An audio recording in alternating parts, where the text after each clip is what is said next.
तो इस तरह से हमने एक टेबल बना ली है। इस टेबल के अंदर अब हम फॉर्मूलाइज लगाएंगे कि किस तरह से हम इन सब जो सब्जेक्ट्स हैं इन सब को हम टोटल कर सकते हैं और इनकी परसेंटेज निकाल सकते हैं।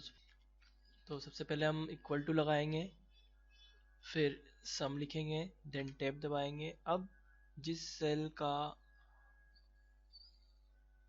नंबर हम काउंट करना चाह रहे हैं या ऐड करना चाह रहे हैं उनके सेल एड्रेस हम लिखते जाएंगे या फिर उनकी सेल रेंज हम लिख देंगे। तो सबसे पहले हम सेल एड्रेस से बात करते हैं। तो जैसे सेल एड्रेस की बात की जाए तो यहाँ पे B2 जो है वो सौरभ के मार्क्स हैं हिंदी में। इस तरह से हम अदर के भी मार्क्स लिख सकते हैं कोमा लगा लगा के, C2 coma D2 coma E2 coma F2 coma G2 और एंटर दबा देंगे। तो ये टोटल मार्क्स जो हैं वो आ चुके हैं जो कि उन्होंने ऑब्टेन किए हैं। देन उसके बाद बारी करते हैं आकाश की। तो आकाश के लिए भी हम सेम चीज़ यूज़ करेंगे, SUM सम, उसके बाद टैब, उसके बाद B2, फिर कोमा, फिर C2, फिर कोमा D2, फिर कोमा E2, फिर कोमा F2 और G2 एंड देन एंटर। तो ये हमारा टोटल सम हो गया। क्योंकि हमारे यहाँ पे जो सेल्स हैं जिनको हम ऐड कर रहे हैं वो सभी कंटिन्यूसली हैं, एक के बाद एक हैं, इसलिए हम यहाँ पे सेल रेंज का यूज़ कर सकते हैं। Cell range basically starting cell और लास्ट सेल होती है जिसके अंदर की हम एडिशन करा रहे होते हैं। तो B2 कोलन G2, तो क्योंकि हम तीसरी रो में हैं इसलिए हम यहाँ पे B2 नहीं लिख के हम लिखेंगे B4, चौथी रो में है सॉरी। तो B4 और G4 हम यहाँ पे यूज़ करते हैं। तो ये जो है वो सेल रेंज कहलाती है, मतलब B4 से लेके G4 तक हम सम करा रहे हैं। इसमें बस एक प्रॉब्लम है कि अगर बीच में से कोई संख्या आप ऐड नहीं करना चाहें, जैसे थोड़ी देर के लिए अगर मैं जैसे E4 को ऐड नहीं करना चाहता तो मैं इस तरह से लिख सकता हूँ B4 से लेके D4 फिर कोमा। अब चूंकि मैं E4 को नहीं यूज़ करना चाह रहा इसलिए मैं E4 को नहीं लिखूँगा, मैं लिखूँगा F4 कोलन G4 और एंटर। तो वो छूट जाएगा इस तरह से। चूँकि हम सभी को काउंट करना चाह रहे हैं इसलिए हम डायरेक्ट सेल रेंज के अंदर B4 से G4 तक का लिख लेंगे और एंटर दबा देंगे। इस तरह से हम इसके अंदर फंक्शन लगाते जाएंगे। तो यहाँ पर हमें बार बार फॉर्मूला लगाने की ज़रूरत नहीं है, क्योंकि हम सेम प्रोसेस सबके लिए ही दोहराएंगे। इसलिए यहाँ पे एक बहुत अच्छी फैसिलिटी दी गई है कि आप यहाँ पे जो बॉक्स दिखा रहा है, छोटा सा एक बॉक्स नज़र आ रहा है ग्रीन कलर का, इस पे जैसे हम जाते हैं तो उसका सिंबल चेंज होता है, ब्लैक प्लस में कन्वर्ट हो जाता है ये।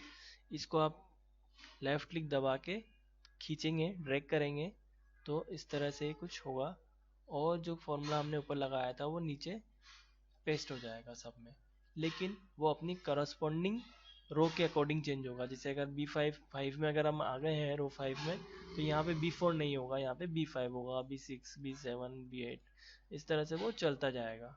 और यहाँ पे लास्ट में जो है पूरा का पूरा आप इसको यूज़ कर सकते हो। तो स्टार्टिंग से अगर मैं इसको करता तो मैं कुछ इस तरह से करता कि मैं सिर्फ फर्स्ट रो के लिए फॉर्मूला लगाता, सम, टैब और B2 से लेके G2 तक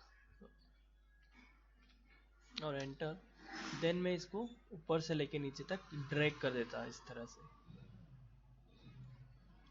तो ये हमारे जो ऑब्टेन मार्क्स हैं सभी स्टूडेंट्स के वो हमें प्राप्त हो चुके हैं। नेक्स्ट जो हम करने वाले हैं वो है परसेंटेज किस तरह से निकाली जाती है।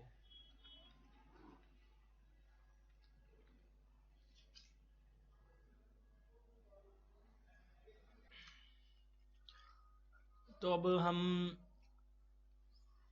परसेंटेज निकालेंगे तो इसके लिए जो फॉर्मूला लगाएंगे वो कुछ इस तरह से है सबसे पहले आता है ऑब्टेन मार्क्स बटा टोटल मार्क्स। टोटल मार्क्स हमारे यहाँ पे है 600, क्योंकि 6 सब्जेक्ट है तो 6 सब्जेक्ट के 100 मिला के 600 मार्क्स होते हैं। तो obtain marks upon total marks into 100, ये 100 अपन ने यहाँ पे लगा दिया है। तो पूर्णांक बटा प्राप्तांक बटा पूर्णांक इंटू 100 हम जो फॉर्मूला लगाते हैं नॉर्मली मैथमेटिक्स में, वही हमने यहाँ पे लगाया है। तो इसकी परसेंटेज निकल के आ गई है। लेकिन प्रॉब्लम यहाँ पे ये है कि अगर मैं यहाँ पे कभी मेरे से गलती से एंट्री हो जाती है और मैं इसको चाहता हूँ कि मैं इसको 82 की जगह 84 कर दूँ, तो चेंजेस जो है यहाँ तो हो जाएंगे लेकिन यहाँ पे नहीं होंगे। क्यों? क्योंकि मैंने यहाँ पे जो फॉर्मूला लगाया है वो लगाया है 448 के बेसिस पे। तो यहाँ पे तो चेंजेस हो गए 450 और यहाँ पे रहा 448। तो हमें सेल वैल्यू की जगह सेल एड्रेस के बेसिस पे फॉर्मूला लगाना चाहिए, ताकि कभी भी उस वैल्यू में चेंजेस हो तो सेल एड्रेस के अकॉर्डिंग वो चेंज हो जाए। तो यहाँ पे जो मैं सेल एड्रेस लिखने वाला हूँ वो टोटल मार्क्स वाला रो टू का सेल होगा।